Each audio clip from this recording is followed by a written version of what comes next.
আমরা অন্য কোন দেশের দালালি করব না। আমরা স্বাধীনভাবে মর্যাদা নিয়ে বাংলাদেশ রাষ্ট্রকে গঠন করব।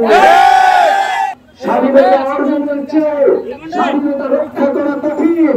তাই আমাদের এইবারের স্বাধীনতা যাতে বেহাত না হয় সেজন্য আমাদের সচেতন থাকতে হবে। এ কারণে এই জাতীয় নাগরিক পার্টি এনসিপি গঠিত হয়েছে।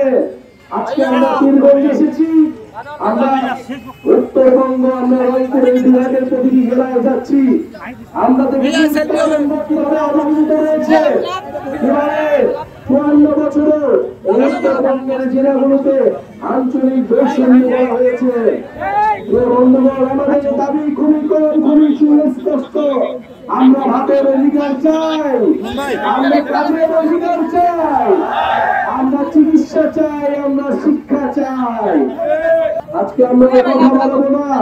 আমরা আজকে আপনাদের কাছে এসেছি, ওয়াদা নিয়ে যাচ্ছি যে উদ্দেশ্যে আমাদের শহীদেরা, আমাদের আহতরা লড়াই করেছিল, সেই শর্ত পূরণে জাতীয় নাগরিক পার্টি মাঠে থাকবে, আপনাদের পাশে থাকবে। আপনারা আমাদের প্রতি আস্থা রাখুন। বাংলাদেশের প্রথম 5D AI ইনভার্টার যুক্ত সর্বোচ্চ বিদ্যুৎ সাশ্রয়ী যমুনা এয়ার কন্ডিশন।